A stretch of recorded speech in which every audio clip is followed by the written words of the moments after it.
Hello and welcome to the GameShop MythCast, episode number 25. I am your host, the vocal terrorist Jesse Voctor Rain, the official broadcaster of Mythology GameShop. Once again, we are taking a look at the Mythology GameShop player Nathan as he goes up against a Protoss. This is the third within 4 days. So, will we see a variation? Of course, 3 days ago, we saw Nathan do a terrible drop, and then win with a fantastic drop. Yesterday, we saw Nathan do a terrible drop into getting counter-attacked and almost killed, into making his opponent GG by his opponent's own overcommitting. So, will we see more of the same from Nathan? I expect we will.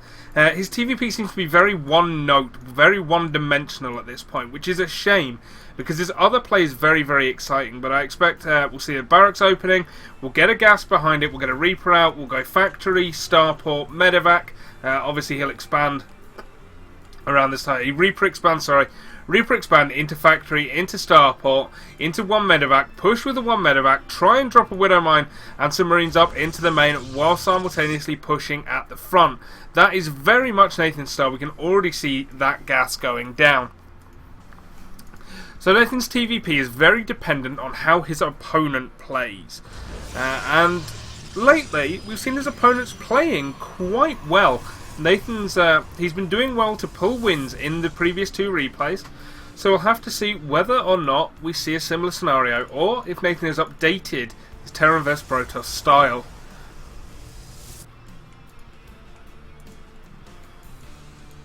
Meanwhile, I'd like to remind you all that, of course, the GameShop Open is coming up rapidly. It's going to be on the 5th of July. It will be broadcast on twitch.tv/MythOdin.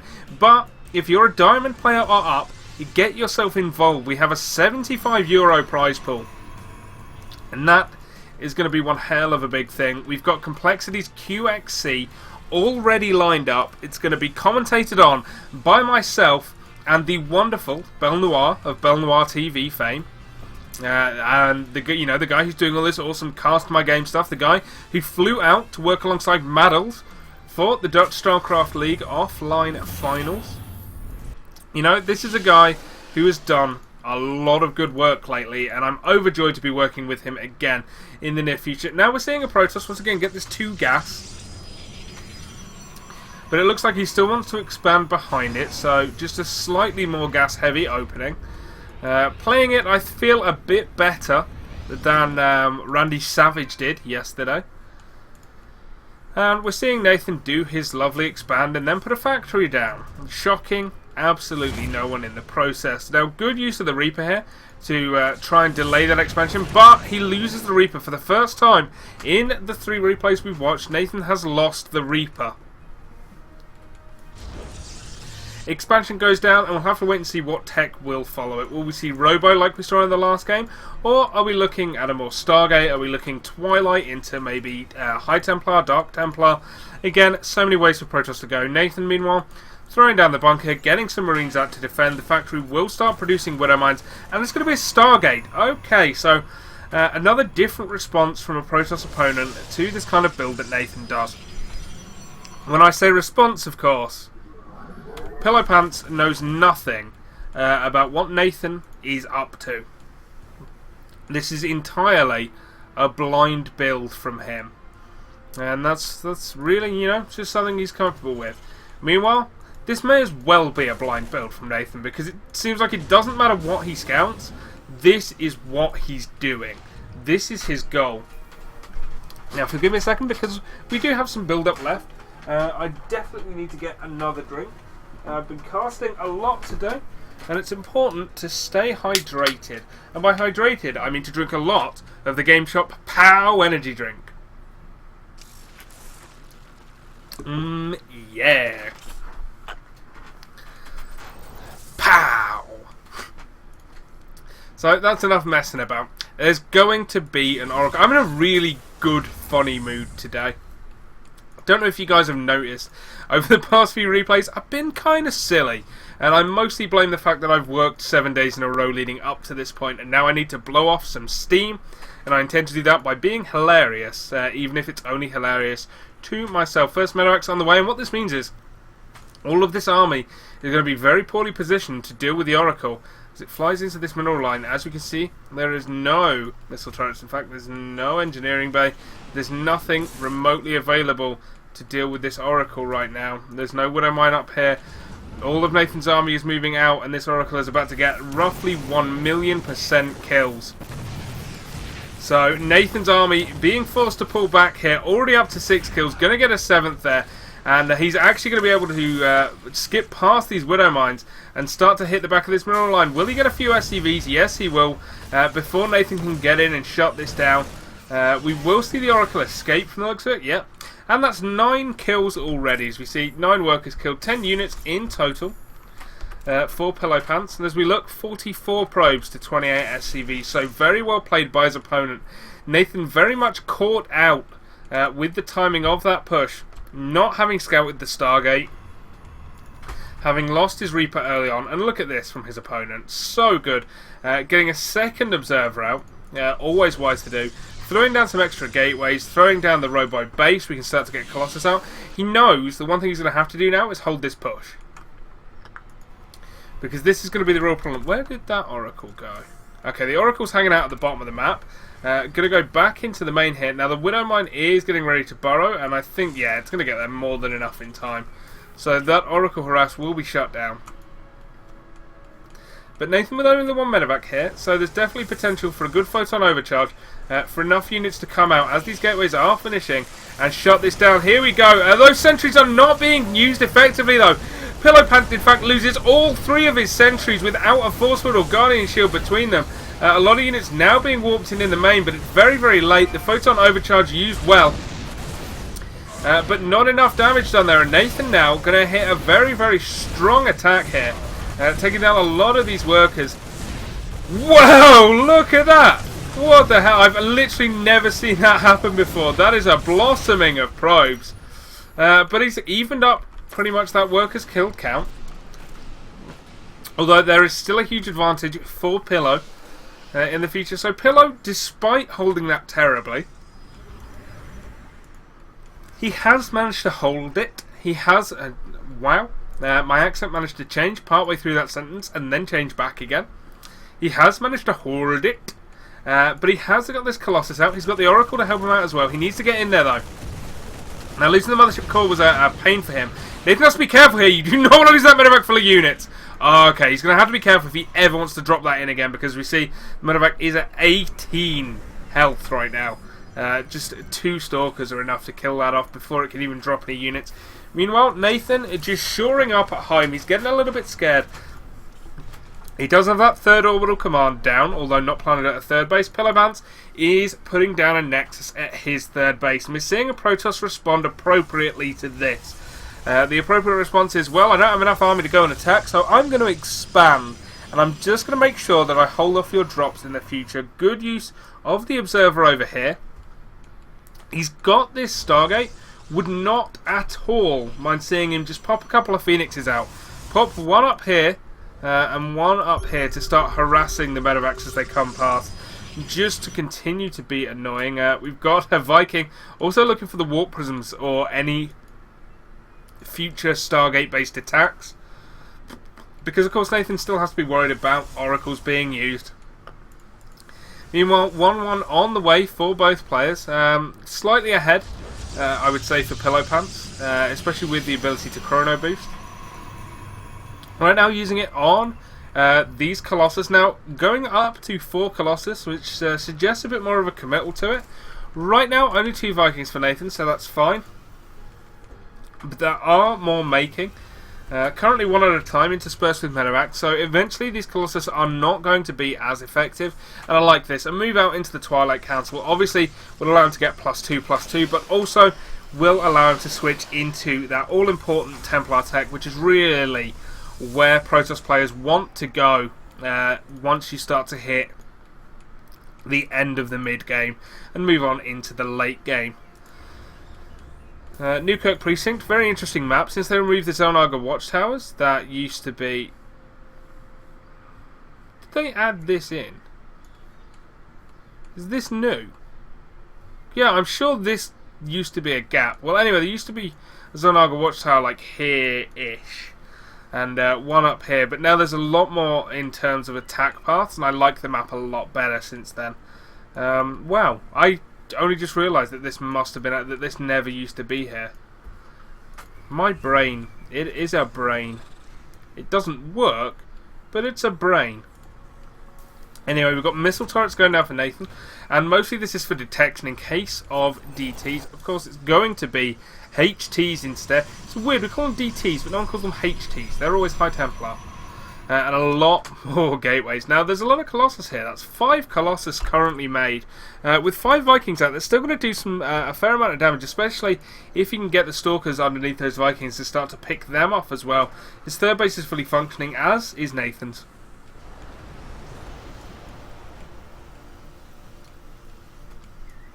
And once again, we're in this situation where both players are really just kind of gearing up. Neither one of them looking to push at this point. As you see, Pillowpants actually gearing up to take its 4th. Nathan just moving out with that muscle turret there. Could definitely be looking, and in fact is looking at taking his own 4th as well. So both players looking to the long game here.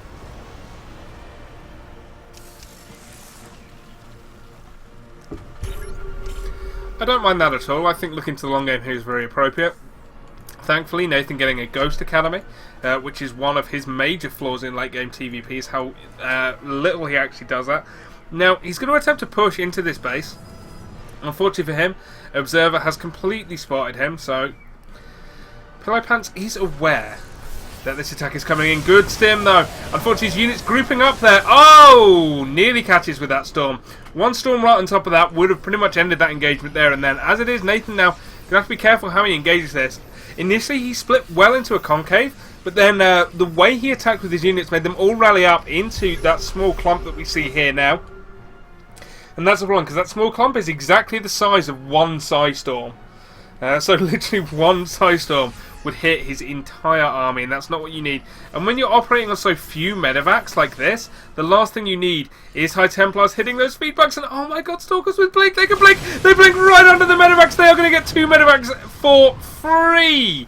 Oh, Nathan straight up losing 2 medevacs. Of course, he's already got 2 Vikings in production, but now his army is very, very low on medevacs with energy. These medevacs only with 60 energy each, 1 full medevac. But of course, a good feedback is going to shut that down. And now it looks time for Pillowpants to attack in. A good pair of Psystorms there. But we have this attack flanking up from the top side. Good forces. Good Psystorm. But Nathan is powering his way through. Pillowpants with a very, very huge supply disadvantage here. And he's going to lose all his important tech in this one attack. And now he's in some real trouble, because he's at 90 supply to Nathan's 159. And Nathan doesn't even have to deal with this one Stalker. Okay, now he does. That one Stalker just being annoying. Actually pulling back his entire army to deal with it, instead of going out to push. Nice blink! But really the thing he wants to do is take this down. Now, what do we have here? Well, we've got an Oracle, which is going to stop these missile turrets from being made. Which is going to stop these missile turrets from being made. Which is going to stop these missile... How to not Oracle. Well, that could have been a very good Oracle attack, but Pillowpants is... what a great name. His attention. His attention was elsewhere, trying to hold off this attack from Nathan. And as we see, it's going to be a pretty scary attack. There is still some AoE damage here within Pillowpants' army, but there's a huge supply discrepancy going on. There will, however, be an upgraded advantage in favour of Pillowpants. That will help him. These Zealots do not, however, have charge, and that's really what he needs to help deal with the Bioforce.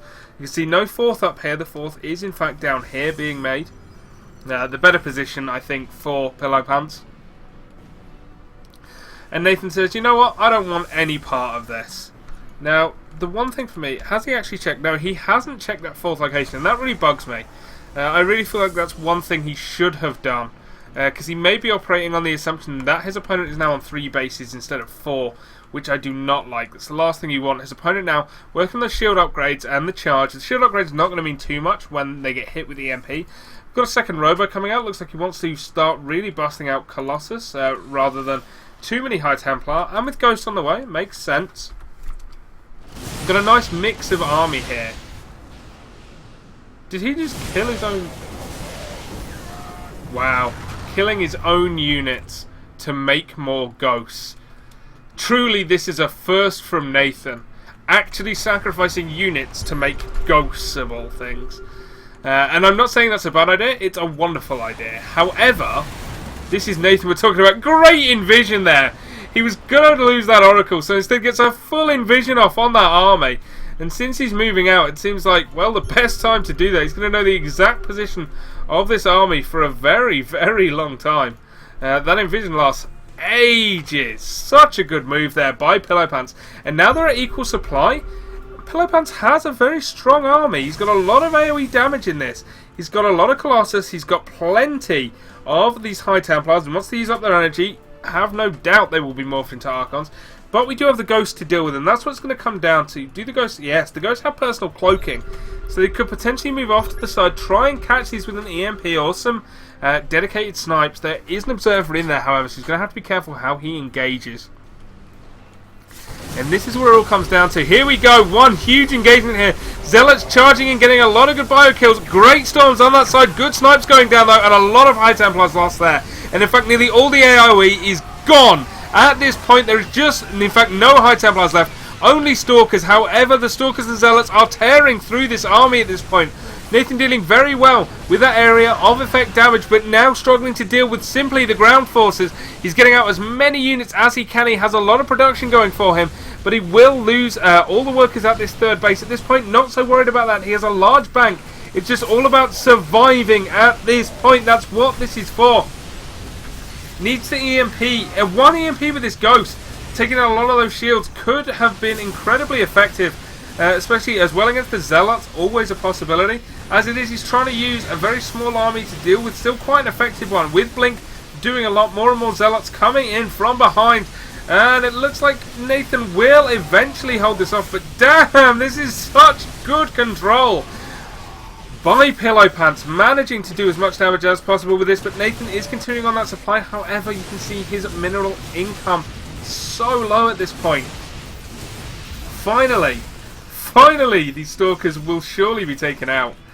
But losing that base here was a large blow to Nathan. He's going to have to do something now, because he has the planetary up here, he's got 2 more orbitals here, and a planetary here. So there's the potential to get back into mining, into that heavy economy mode. But it's going to take him a little while. Meanwhile, his opponent's got a lot of bank, but it looks to me like he doesn't quite know where to use it. Right now, just reinforcing with a lot of Zealots. Where are those Zealots being made? They must be being made at home instead. Yeah, here they were. Looking to take a 5th, and now where does Pillowpants go from here? He did a good, strong attack there, but he lost a lot of his tech. He's now rebuilding his tech again. Lots of High Templar, lots of Colossus, just that big old Protoss Death Ball. But all the while, Nathan's just getting out a slightly better composition each time. Adding Hellbats in to deal with the Zealots. Adding Ghosts to deal with the High Templar. He's got the Vikings. Or does he anymore, actually? No, actually, he lost a lot of the Vikings there. So not going to be able to deal with the Colossus quite as effectively if he tries to go in right now, which would be a terrible idea. Oh, good stim there, though, to catch off 2 High Templars. Well worth trading those units for High Templars. So I like that again from Nathan, and he is expanding. He's pretty much, finishing up taking his half of the map. There are just 2 more bases going to be available for him in the future. His mineral income is so low, or rather his bank is so low. His mineral income is fantastic at this point, but he's keeping it so low. He's spending it effectively, finishing up those Vikings to deal with the continued Colossus production. Now this is the last place he wants to engage. He does not want to get caught on a ramp. You get caught on a ramp, 2 Psy Storms and maybe a couple of Force Fields will finish you off. No sentries there. But of course, Psy Storms more than effective enough by themselves. You've even got some Immortals in this army to help deal with everything else that's going on. However, the Ghosts, again, still very effective against Immortals. With that EMP, once their hardened shields are gone... Oh my god, hit an EMP! Whew. This is tense. This is close. We've been going for nearly half an hour at this point. And Nathan is still very, very close to losing this game. It really could go either way. This Protoss Deathball army is so scary. The only way it could be scarier is if it was carries. That Planetary Fortress falls instantaneously. Good use of the cloak. Good use of the snipe there. Is there an observer with this army anymore? Oh, well, there's one here. Okay, now it's catching up to it. But so many snipes already having gone down. They were good use of Psystorm to try and deal with it. But man, look at this. Here comes a huge stim from Nathan. Trying to get in and deal with this. Once again, he's clumped up. Could be in position to take some heavy storms, but the High Templars are way out of range. Trying to avoid these ghosts. The ghosts are going to start to be picked off here as they are unable to fully escape from this army. And once again, we're going for another huge engagement. Zealots coming in, just charging in, taking down as much bio as possible. The Vikings dealing very, very effectively with the Colossus. The Immortals are going to fall here to the Hellbats and Marauders. A decent size storm, but the problem is these High Templar are going to be here on their own. And once that's gone, they're going to get one last storm off, but they are dead. This Colossus falls now. Pillowpants is at 111 supply to 167. He's trying to get out more army. Back at home, we've got more High Templar, we've got more Stalkers, we've got more Colossus. Nathan able to take that engagement decisively, however, not quite ready to push out again and finish off his opponent. Looks like now could be the time.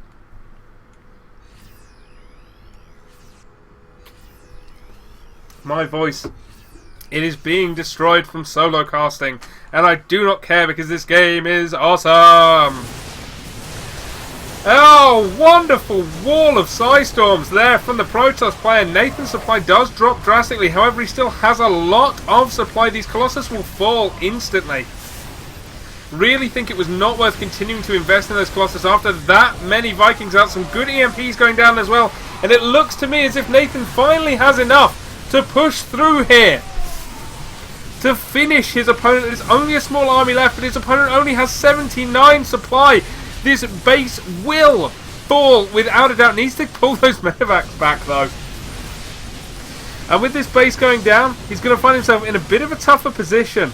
Nathan is reinforcing. He does have ghosts coming in as well. The Vikings even landing because there's no Colossus left to fight. All Nathan has to do is finish off the last of this army with the small amount of units he has. Everything is being healed. The ghosts coming in, trying to get that last damage off. Great EMPs there, focusing down the Immortal, not killing it too quickly. But there's a lot more bio coming in now from behind for Nathan, and surely this is the moment. This is the GG timing from Pillowpants. Nathan with double his supply after such a long game. He's going to do it in the most exciting TVP of this week. Different to everything we've seen before. Nathan going for that normal initial start of his, but moving very rapidly into a late game scenario, and it looks like now Nathan in complete control of this game. His opponent doing whatever he can to get himself back into this game, but he's losing yet another base as we move up to the north side of the map. Ghosts just being killed off for no good reason.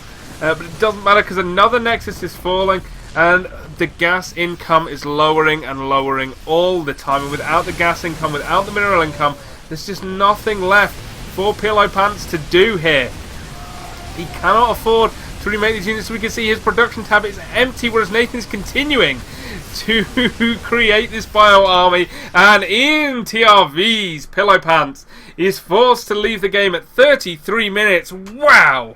I said I want to see something different from Nathan, and making ghosts is definitely something different from him. Love it, love it, love it. Thank you very much for sending this replay, and thank you at home for watching. This is it for MythCast today, but we'll be back tomorrow with yet more fantastic StarCraft 2 replays from the Mythology Game Shop players.